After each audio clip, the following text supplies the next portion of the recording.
Hi everyone, welcome to the Highlights from Ukraine podcast, your daily audio summary of the latest news reported in the Ukrainian media. My name is Artem, and here is the news. For 408 days, Ukraine stands strong against the forces of the Russian invasion. Several sets of secret US documents regarding Ukraine, Middle East, and China leaked online, reports Ukrainska Pravda. According to Reuters sources, the leaked documents were apparently modified to at least reduce the number of losses of Russian troops in the war in Ukraine. The US officials believe that Russia or pro-Russian elements are behind the leak. In turn, the Pentagon refused to comment on the authenticity of the leaked documents that also include some information on Ukraine's spring counteroffensive plans and noted that they were studying the issue. The agency is expected to investigate the cause of the leak. The documents mention the training of new brigades and the supply of weapons to Ukraine, but not specific plans of the offensive.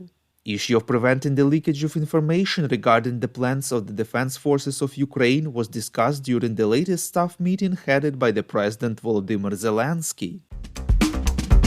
President of Ukraine Volodymyr Zelensky took part in Iftar, the fast-breaking evening meal of Muslims in Ramadan, and said that now it will be a tradition at the official level as well, reports Ukrinform. The event was hosted by the Crimean Tatars Center near Kyiv and was attended by Muslim soldiers, representatives of the diplomatic community, and Muslim clergy. Later in his evening video address, the President of Ukraine said that the world should know respect and order will return to international relations only when the Ukrainian flag returns to Crimea, when there is freedom there, just like everywhere else in Ukraine.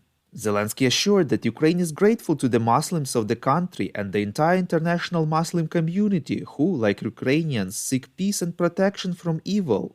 Iftar is the fast-breaking meal of Muslims in Ramadan held at the local evening prayer time, reports Ukrainska Pravda. At the end of the 20th century, Muslims began to organize iftar in different countries, not only for Muslims. It is used to strengthen ties between representatives of different nationalities living in the country and familiarize themselves with Muslims' traditions.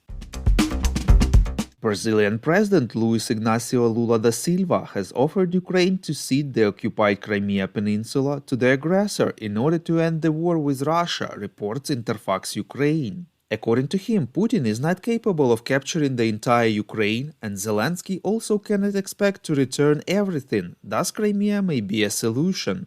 Spokesman for the Ukrainian Foreign Ministry Oleg Nikolenko said that Kyiv appreciates the efforts of the President of Brazil to find a solution to stop Russian aggression, but is forced to remind that it does not trade its territories. There is no legal, political or moral reason why we should cede at least a centimeter of Ukrainian land. The Ukrainian position remains unchanged. Any mediation efforts to restore peace in Ukraine must be based on respect for the sovereignty and full restoration of the territorial integrity of Ukraine, in accordance with the principles of the UN Charter, stressed Nikolenko.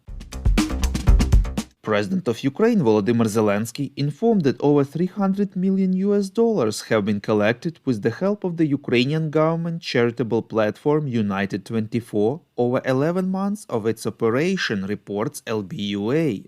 Donations were received from more than 110 countries. Zelensky thanked all those who helped this initiative and said that Ukraine feels the support of the whole world in the fight for freedom and independence. Ukraine will temporarily stop exporting grain and sunflower seeds to Poland until the new season, reports Interfax Ukraine. This will be done to solve the problem of overstocking the Polish market with Ukrainian agricultural products, which caused protests of Polish farmers. At the same time, transit via Poland will continue. This solution was suggested by the Minister of Agrarian Policy and Food of Ukraine, Mykola Solski, and supported by his Polish colleague Robert Telus. Solski said that if the world could put pressure on Russia to increase inspections of vessels in the Bosphorus, Ukraine would have been able to reduce the flow of grain through European countries. The same issues are occurring in other countries as well, for example in Romania, which asked the EU for support. Head of the Ukrainian Orthodox Church of Moscow Patriarchate, Metropolitan Onufry, and over 20 other high-level clergymen have Russian citizenship, reports Ukrainska Pravda. According to the media investigation, the head of the Ukrainian part of the Russian Church has had a Russian passport since the 90s. Recently, Ukrainian authorities terminated the rental agreement with this church for one of the oldest monasteries in Ukraine, Kyiv-Pechersk Lavra. It started a series of such decisions of local authorities all over Ukraine. The Ukrainian Orthodox Church of Moscow Patriarchate calls it a violation of their liberties. In one of their churches, clergy of the Moscow Patriarchate have even beaten a Ukrainian veteran who protested against them.